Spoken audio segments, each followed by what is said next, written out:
47 آیت نمبر 47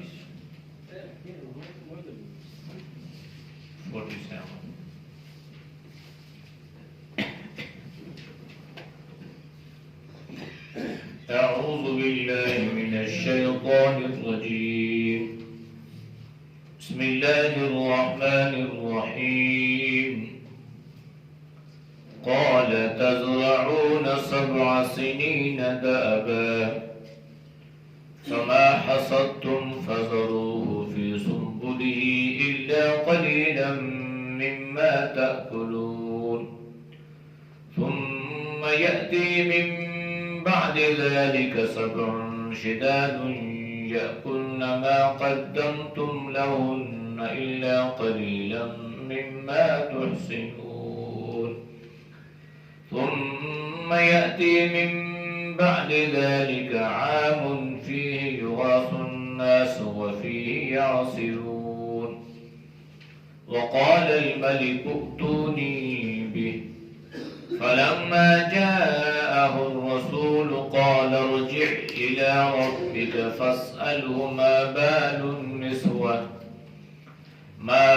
النسوة اللاتي قطعن أيديهن إن ربي بكيدهن عليم قال ما خطبكن إذ راودتن يوسف عن نفسه قلنا حاش لله ما علمنا عليه من سوء قالت امرأة العزيز الآن حصحص الحق أنا راودته عن نفسه وإنه لمن الصادقين ذلك ليعلم أني لم أخنه بالغيب وأن الله لا يهدي كيد الخائنين صدق الله العظيم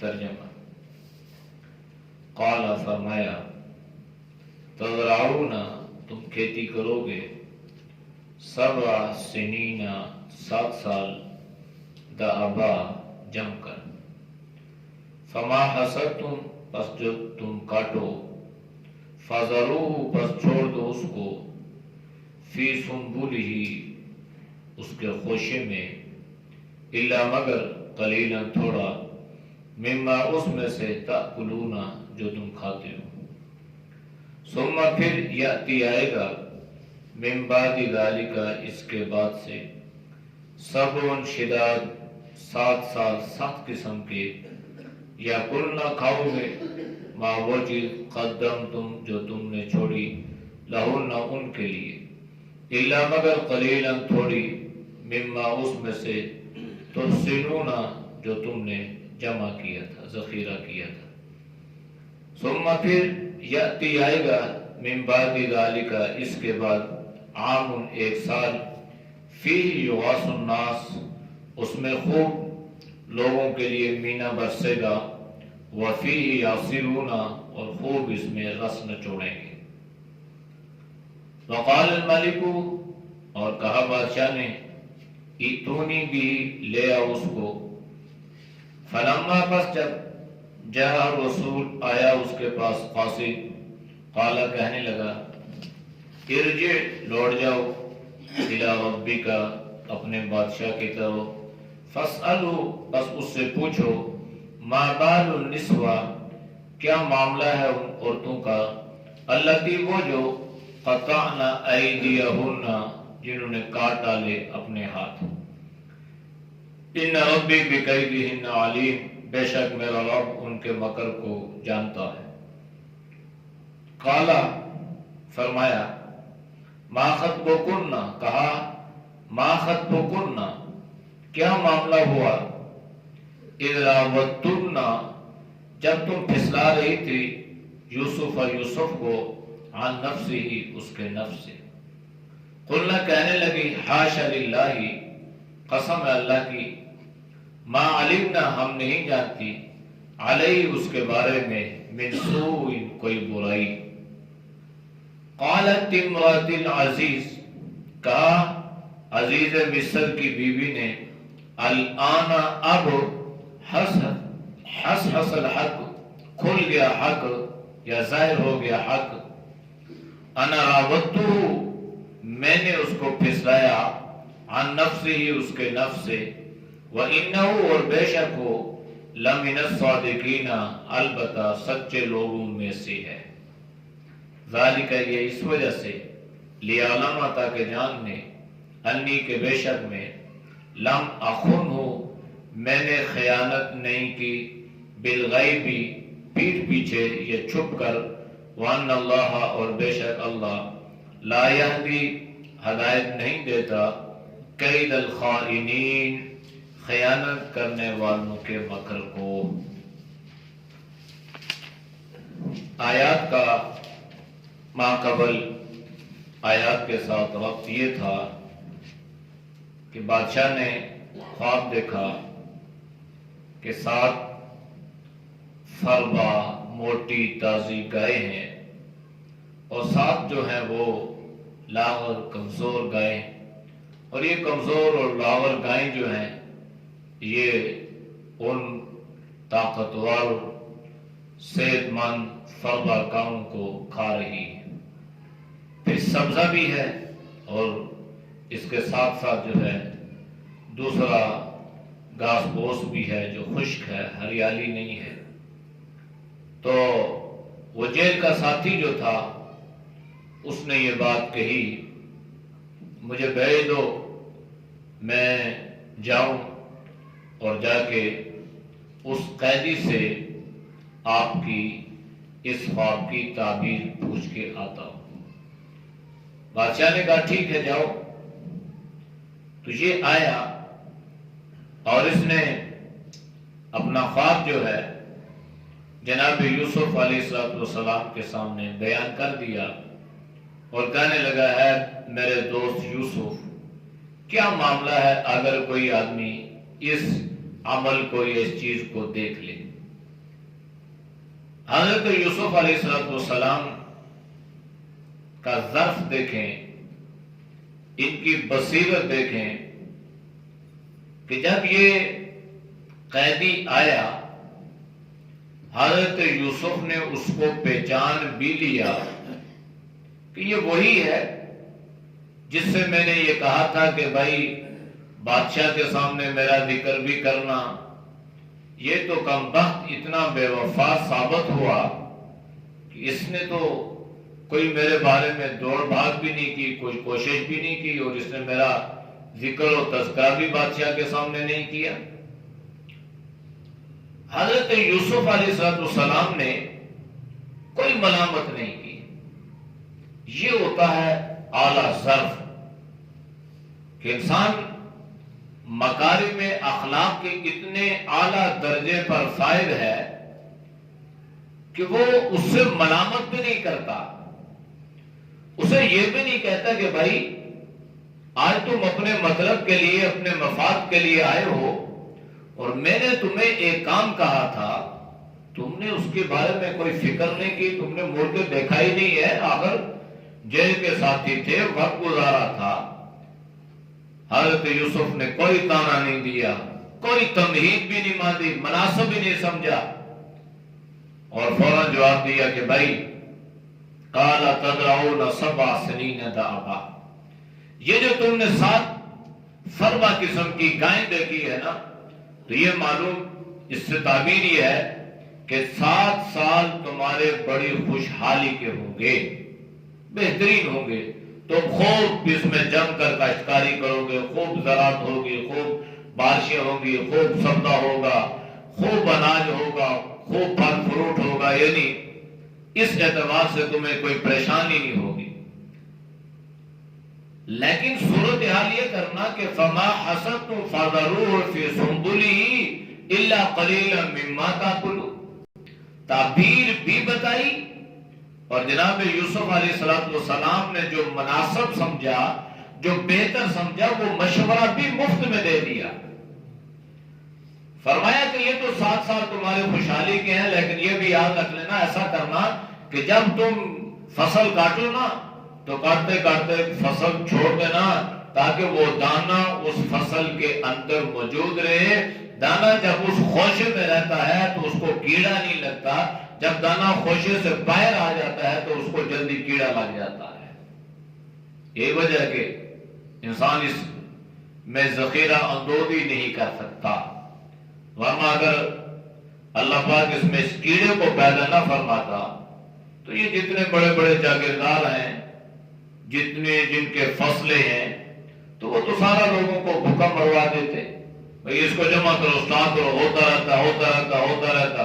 ہاں بھائی 10 کی چیز 50 میں بیچو، مجبور ہے لوگ خریدیں گے. لیکن اللہ نے ایسا نظام بنا دیا کہ اس کو زیادہ دیر تک اسٹاک نہیں کیا جا سکتا. تو حضرت یوسف نے مشورہ دیا کہ یوں کر لینا تاکہ کچھ تھوڑی سی تمہاری بچت ہو جائے گی، کچھ جمع بھی کرتے رہنا، کچھ کھاتے پیتے بھی رہنا.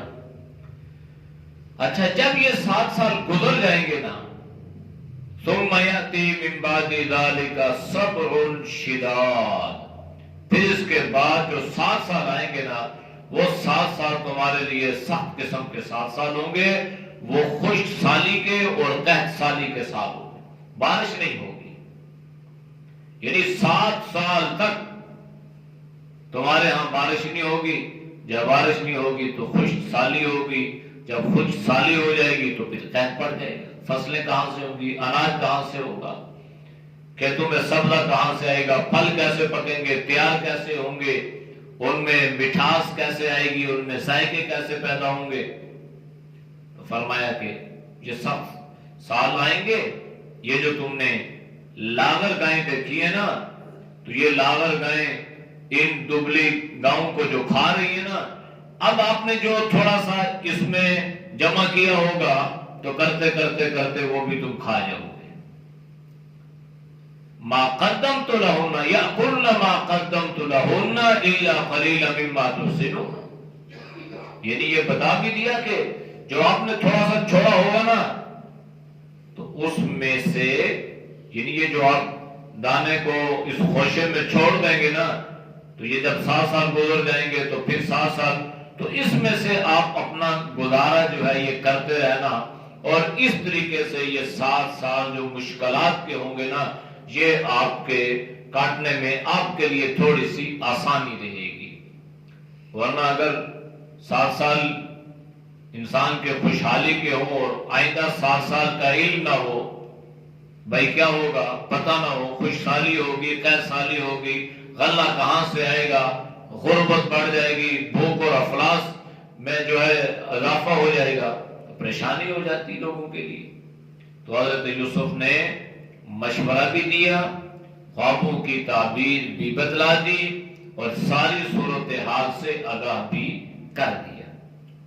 ہاں ایک بات اور حضرت یوسف نے فرمائی، وہ یہ ہے، فرمایا کہ ثم یأتی من بعد ذلک عام، پھر جب یہ 7 سال قحط سالی کے گزر جائیں گے نا، پھر جو 8واں سال ہوگا نا، اس میں اللہ خوب بارشیں برسائے گا. ایک ایسا سال آئے گا فیہ یغاث الناس، لوگوں پہ مینا برسے گا، خوب بارشیں ہوں گی، سیراب ہو جاؤ گے.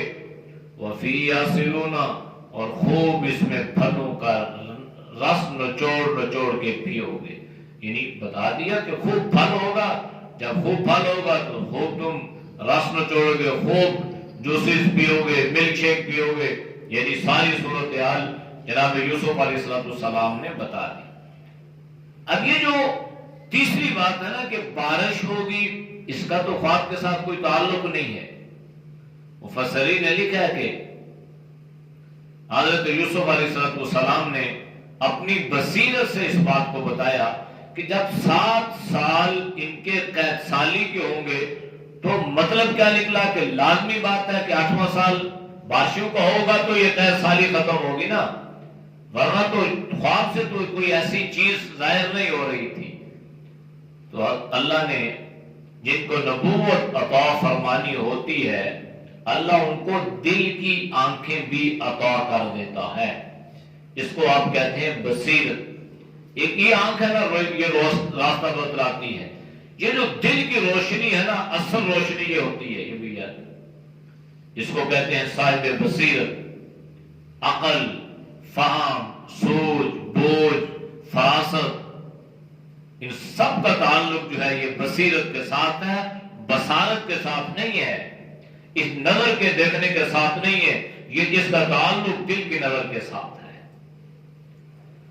تو حضرت یوسف نے انہیں فرما دیا۔ اچھا، یہ تعبیر اس نے لی، جناب یوسف علیہ السلام نے اس سے کوئی ذکر بھی نہیں کیا کہ پہلے میں نے تم سے کہا تھا کہ جانا اور بادشاہ کے سامنے میرا ذکر کرنا۔ جناب یوسف نے پہچانا بھی یہ قیدی رہے دوست، تو حضرت یوسف علیہ السلام نے کچھ اس کو اس اعتبار سے جواب بھی نہ دیا۔ اس نے خواب بیان کیا، حضرت یوسف نے تعبیر بتائی، مشورہ بھی دے دیا، حکیمانہ اور مصلحت سے آپ نے اس کو ساری صورتحال سے بھی سمجھا دیا۔ اب ہوا کیا، یہ قاصد آ گیا بادشاہ کے پاس اور اس نے آ کے بادشاہ کے سامنے اس تعبیر کو بیان کر دیا۔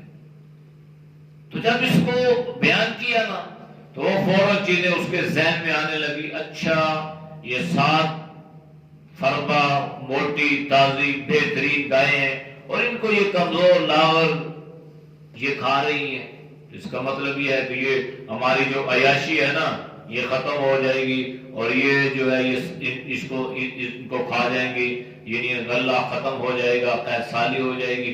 تو یہ اپنے دماغ سے یہ باتیں سوچنے لگا۔ جب اس نے یہ باتیں سوچی نا تو وہ اس نتیجے پر پہنچا کہ یہ تعبیر بتانے والا یہ عام آدمی نہیں ہے، بڑا زبردست، بڑا حکیم، ذہین، فتیل، حاذق، ماہر یہ کوئی آدمی لگتا ہے، تو اس سے ملاقات کرنی چاہیے۔ اب اللہ کا نظام کیا ہوتا ہے، کہیں انسان سفارش کرواتا ہے اور کہیں انسان بغیر کسی سفارش کے، بغیر کسی ذریعے وسیلے کے اللہ انسان کے لیے کوئی سبب یا کوئی راستہ بنا دیتا ہے۔ اب یہاں پہ اللہ نے کوئی راستہ، کوئی ایسا ذریعہ جس میں کوئی وسیلہ یا کوئی واسطہ ہوتا، اللہ نے ڈائریکٹلی معاملہ فرمایا۔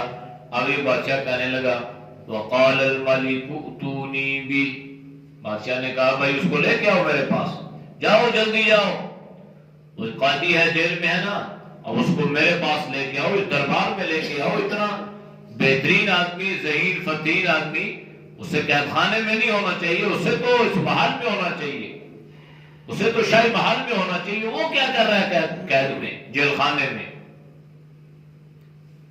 اچھا، یہ قاصد گیا جناب یوسف کے پاس اور اس نے جا کے پیغام دیا کہ بھائی آپ کو بادشاہ سلامت نے بلایا ہے۔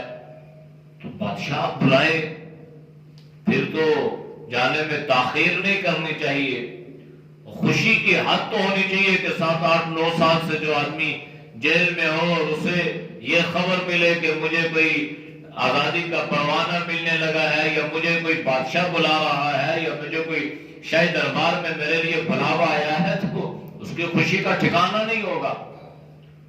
لیکن اللہ نے حضرت یوسف کو کیا مزاج عطا فرمایا تھا، کیا بصیرت اللہ نے انہیں عطا فرمائی تھی، کیسی دانش مندی اور عقل مندی سے اللہ نے انہیں لبریز فرمایا تھا۔ یہ آیا اور آ کے اسے کہا، حضرت یوسف کو جب اس نے کہا نا تو قرآن یہ کہہ رہا ہے فَلَمَّا جَاءَهُ الرَّسُولُ، جب یہ قاصد آیا حضرت یوسف کے پاس اور آ کے پیغام دیا ہوگا نا کہ آپ کی تعبیر میں نے بتائی ہے اور آپ کی تعبیر سن کر بادشاہ بڑا متاثر ہوا، بڑا امپریس ہوا، بڑا خوش ہوا، تو اس نے آپ کو بلایا ہے، آپ اس قید خانے سے نکلیے اور سیدھا شاہی محل میں جائیے۔ لیکن حضرت یوسف نے کیا فرمایا؟ فرمایا حضرت یوسف نے ارجع الی ربک، جاؤ اپنے بادشاہ کی طرف، لوٹ جاؤ اپنے بادشاہ کے پاس، جا کے اس سے پوچھو فَاسْأَلُوا مَا بَالُ النِّسْوَةِ اللَّاتِي قَطَّعْنَ أَيْدِيَهُنَّ، جا کے بادشاہ سے پوچھو کہ وہ جیل میں وہ قیدی یہ سوال کر رہا ہے، یہ پوچھ رہا ہے، جناب یہ تو بتائیے نا وہ عورتیں وہ مصر کی نسوانیت جنہوں نے اپنی انگلیاں اپنے ہاتھ کٹوا دیے تھے، وہ کیا معاملہ ہے؟ یعنی ان کے بارے میں تو کوئی آگاہ کیجئے نا، بتائیے کہ ان کا معاملہ کیا تھا۔ اب حضرت یوسف نے یہاں وجلس سے کام نہیں لیا، جلد بازی، ٹھیک ہے جی آیا، ٹھیک ہے جی تیار ہوئے، بیگ لیا، چلو جی ٹھیک ہے بادشاہ نے بلایا ہے، نہیں بھائی پہلے مجھے صفائی چاہیے، اور صفائی بھی مجھے اعلانیہ چاہیے۔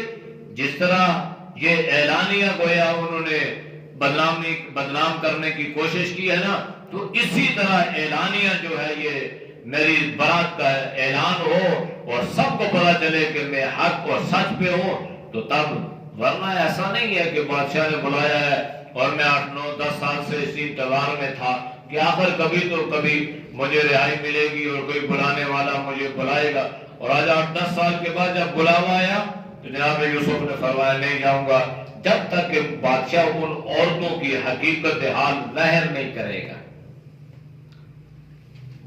حضرت یوسف نے فرما بھی دیا ان ربی بکیدہن علیم، بے شک میرا رب جو ہے ان کے مکر کو جانتا ہے۔ اب بادشاہ نے پوچھا، بادشاہ نے کیا کیا؟ یہ قاصد آیا، پیغام دیا، بھائی وہ قیدی تو آ نہیں رہا۔ اچھا کیوں نہیں آ رہا؟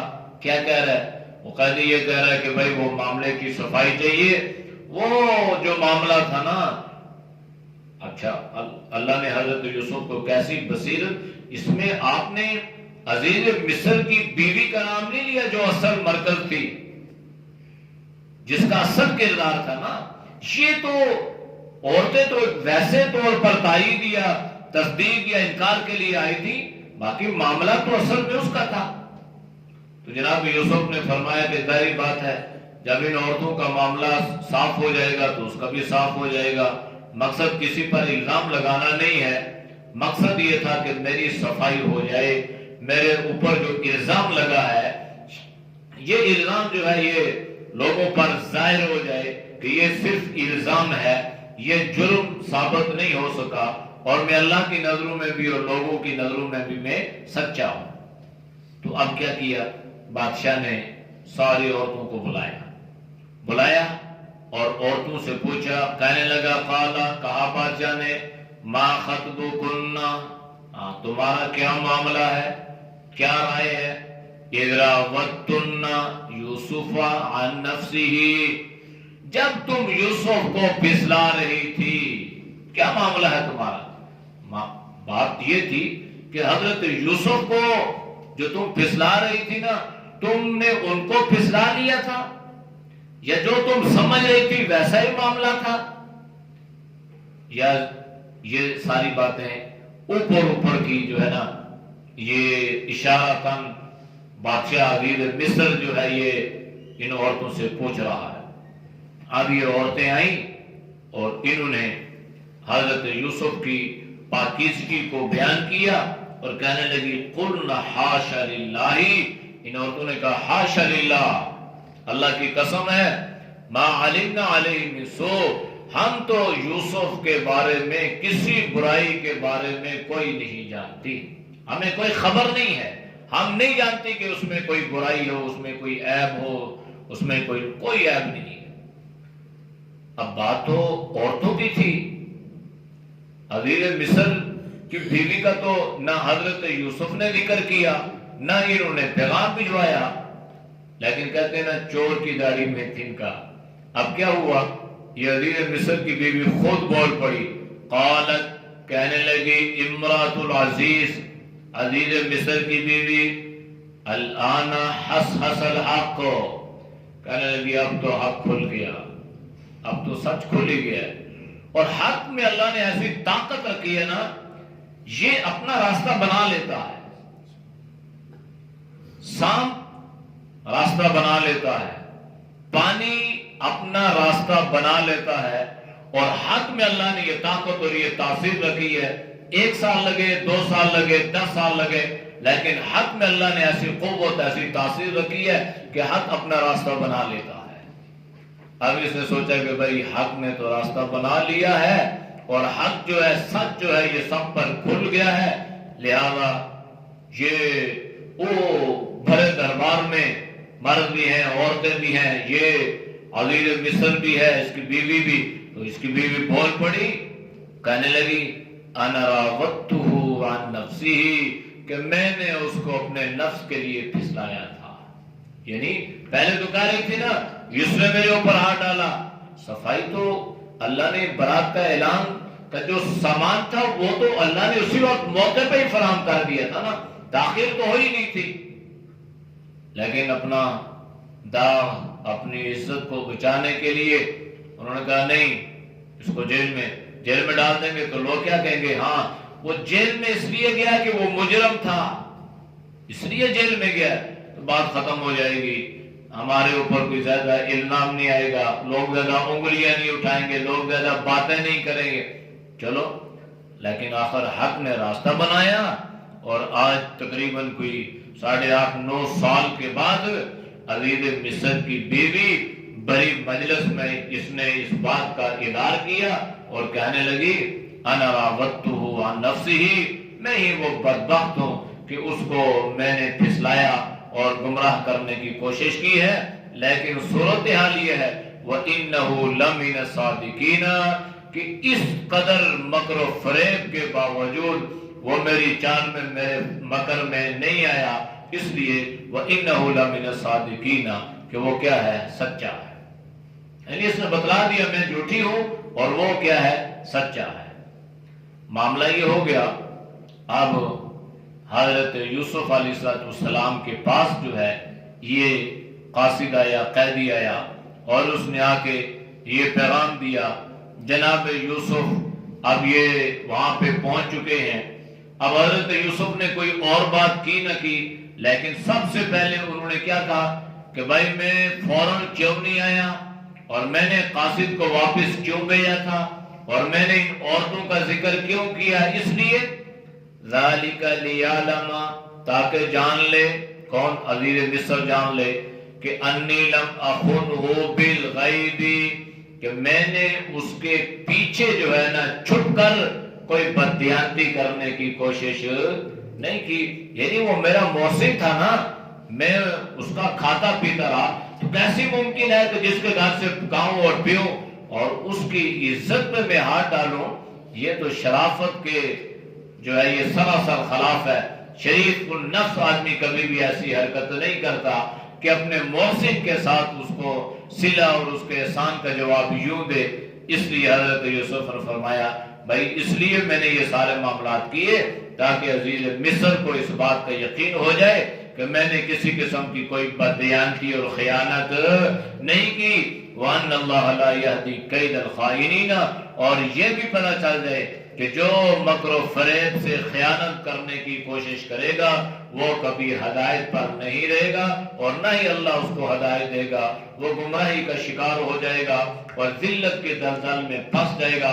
مجھے جو اللہ نے یہ عزت عطا فرمائی ہے اور یہ جو عروج اللہ نے عطا فرمایا ہے اور یہ جو ساری عورتیں اور آپ کی بیوی نے جو برات کا اعلان کر دیا ہے، تو اس سے معلوم یہ ہوا کہ اللہ کا فضل میرے ساتھ شامل حال تھا کہ اللہ نے مجھے ہدایت والی زندگی عطا فرمائی ہے. تو جس کو اللہ ہدایت والی زندگی عطا فرماتا ہے اللہ بددیانتیوں سے، خیانتوں سے اس کی حفاظت فرماتا ہے. اعوذ باللہ من الشیطان الرجیم، بسم اللہ الرحمن الرحیم. قال تزرعون 7 سنين دأبا فما حصدتم فذروه في سنبله إلا قليلا مما تأكلون ثم يأتي من بعد ذلك 7 شداد يأكلن ما قدمتم لهن إلا قليلا مما تحسنون ثم يأتي من بعد ذلك عام فيه يغاث الناس وفيه يعصرون وقال الملك ائتوني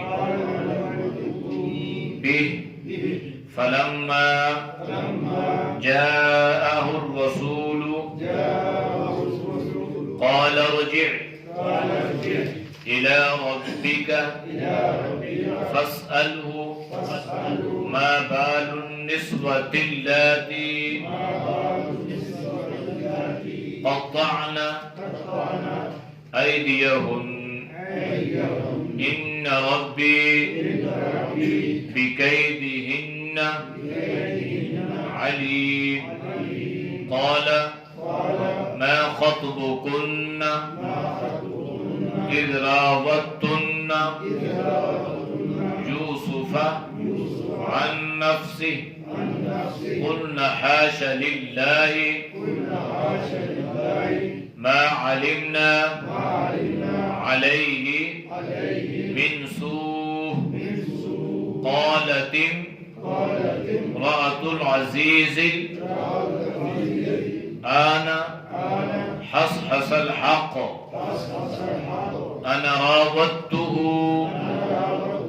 عن نفسه وإنه لمن الصادقين ذلك ليعلم أني لم أخنه بالغيب وأن الله لا يهدي كيد الخائنين.